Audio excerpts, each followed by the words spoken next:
Hello, my name is Rees. I am from Swansea University and I will be presenting our work, an open source hardware accelerated industry application for rendering multidimensional glyphs.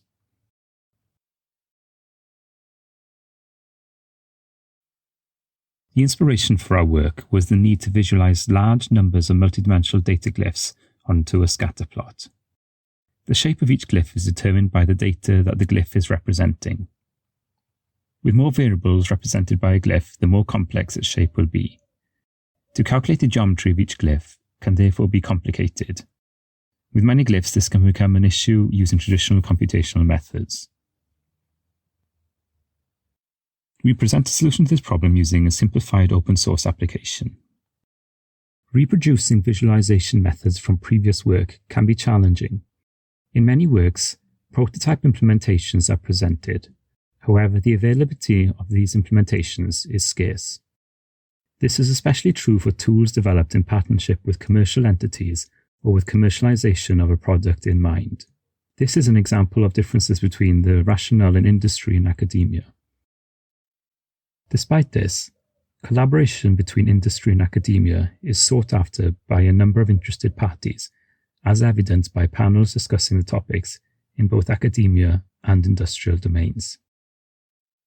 Because of this, a compromise should be achievable to enable sample code to be provided without compromising commercial interests. The open source nature of our solution helps to aid this reproducibility, allows for future research to be made utilizing the method, and helps with longevity. As an example of a successful open source application in visualization, we cite the example of the image-based flow visualization by Jaak van Wyk from 2002, which is still available today. An accompanying open source simplified software was made available. Because of this, a number of new research articles were developed based on the techniques presented. Next, I would like to briefly provide a background of the OpenGL rendering pipeline, which we utilize to render our glyphs. The Open Graphics Library is a graphical programming API enabling hardware-accelerated rendering of 2D and 3D graphics. The basic operation of OpenGL requires a minimum of two shaders, a vertex shader and a fragment shader, both colored in green here. A vertex shader operates on every vertex point supplied with data inputs such as the position, the normal, and the color. Meanwhile, a fragment shader operates on each fragment or pixel of the render, calculating interpolated values and textures to output fragmented colors. Additional optional shader objects are available, colored blue in this diagram. These being the tessellation control, tessellation evaluation, geometry, and compute shaders, enabling greater control of the OpenGL rendering pipeline. The tessellation shaders are responsible for subdividing primitives, such as a triangle, into multiple smaller primitives. Geometry shaders take the primitives outputted from the vertex shader, or optionally the tessellation shaders, and are able to output 0 to many primitives from these. Compute shaders, which are not in the pictured pipeline, are utilized to leverage the parallel processing power of the GPU for computation and may be used separately from the rendering pipeline. Yellow boxes represent the non-programmable section of the pipeline. Data is passed into the rendering pipeline through the use of memory buffers on the GPU. This data holds attributes such as the position and color of each vertex, enabling all vertices to be processed simultaneously, exploiting the parallel processing power of the GPUs. The technique we present utilizes the GPU to calculate the geometry of each glyph by employing the use of the geometry shaders. This enables for the parallel processing power of the GPU to be used to calculate the shape of each glyph. To do this, the raw data is first processed and each variable is normalized. Each data variable is then passed into the GPU memory buffers and into the rendering pipeline. As the vertex shader calculates the position of each glyph, not the shape, the data is passed on to the geometry shader. The tessellation shaders are not used in this solution. In the geometry shader, the shape of each glyph is computed according to the data attributes for each glyph. The geometry shader then passes the new shape vertices to the fragment shader for the addition of color, texture, and shading. By using this method, the glyph design can be quickly changed without the need to reload data into the GPU buffer. Instead, a new pipeline using a different geometry shader for a different glyph design is quickly substituted, providing instant glyph design transformation. An example of a bar chart glyph is demonstrated here, visualizing 6 continuous variables. In pane A, we can see a singular vertex that determines the position of the glyph, outputted from the vertex shader. Pane B shows the first data bar being constructed by the geometry shader, with 4 vertices, its height determined by the data variable. In pane C, the vertices for the bars representing the other variables can be seen, each length determined by the relative data variable. A final bar is shown in pane D to complete the glyph shape.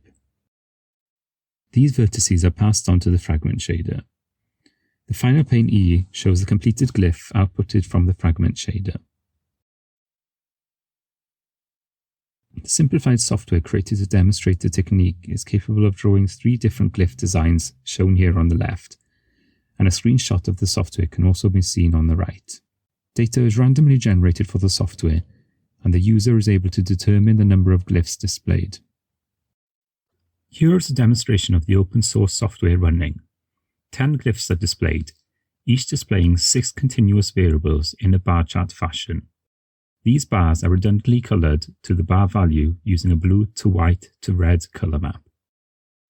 An additional bar along the bottom of the glyph can be used to indicate the categorical value for each glyph using color.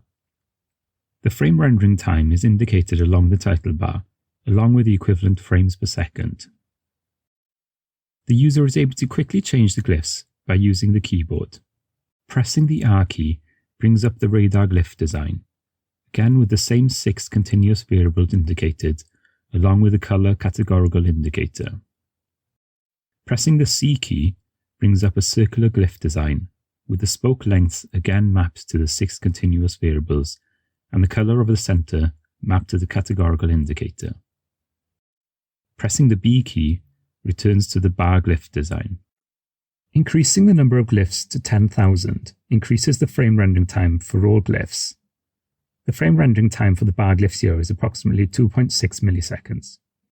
Having a high number of glyphs highlights an issue with overplotting and clutter.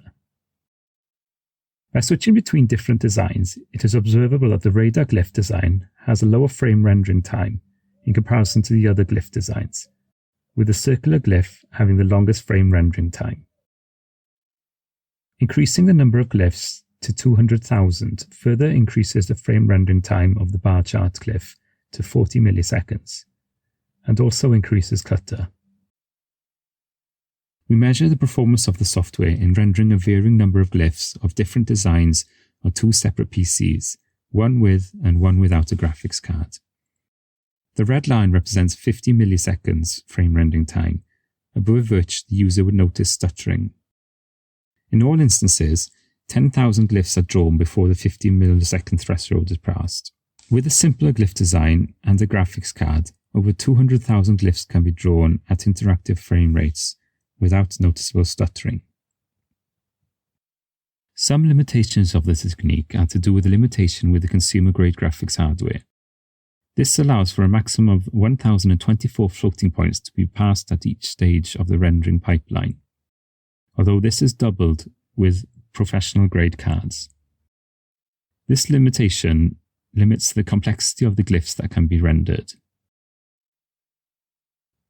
Overplotting also becomes an issue with so many glyphs rendered, causing clutter.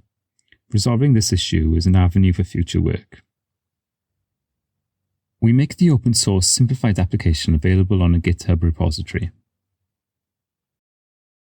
The software consists of 6 files, an application source file, plus 5 OpenGL shader files.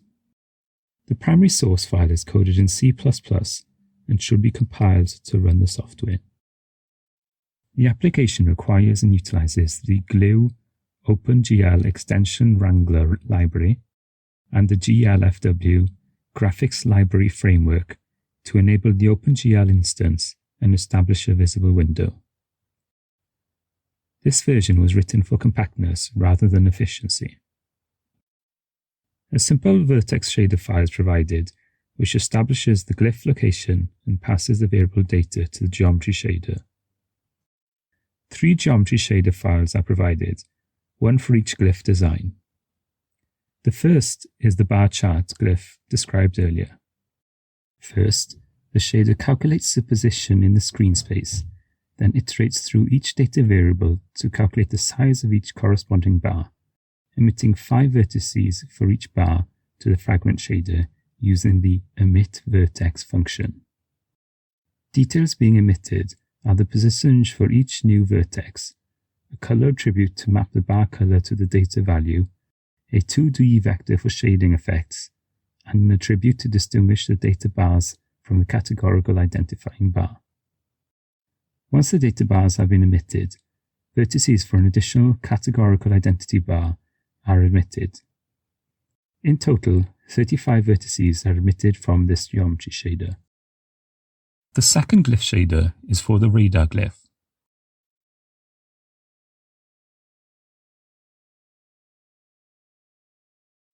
And the third glyph shader for the circular design.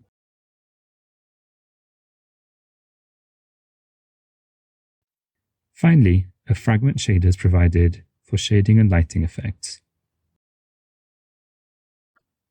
The techniques demonstrated here were utilized on an industry application where the user was able to interact with the scene by panning and zooming at interactive frame rates. The application relies on a data-driven scatter plot layout, with each glyph representing an individual call center agent. A number of call center agent metrics are available to investigate. Here, a month's worth of data has been loaded, provided by the industry partner. This consists of nearly 5 million calls, who interact with over 6,500 agents, each represented by an individual glyph.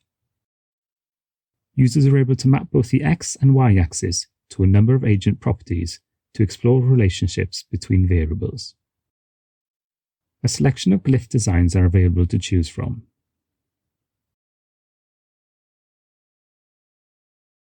The chosen glyph design has 6 bars that can be mapped to an agent property, as indicated by the glyph legend.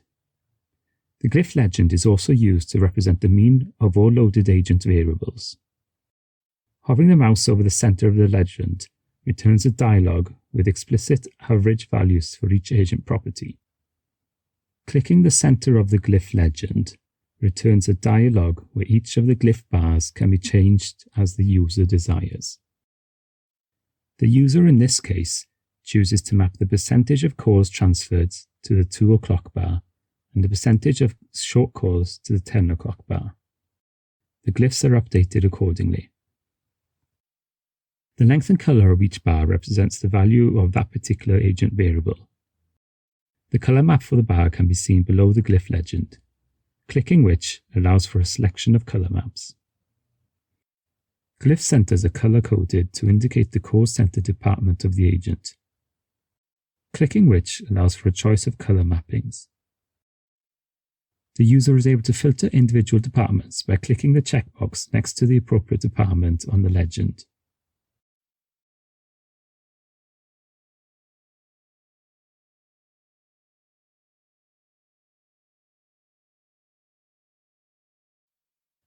Hovering over an individual agent returns a dialog showing the property values for that agent.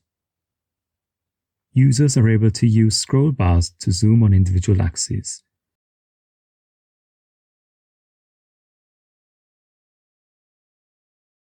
Or by using the mouse wheel. The user can also pan the scene.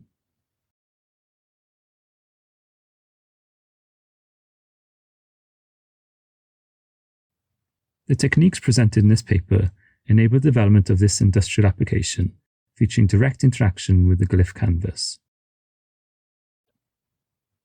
Thank you for your attention.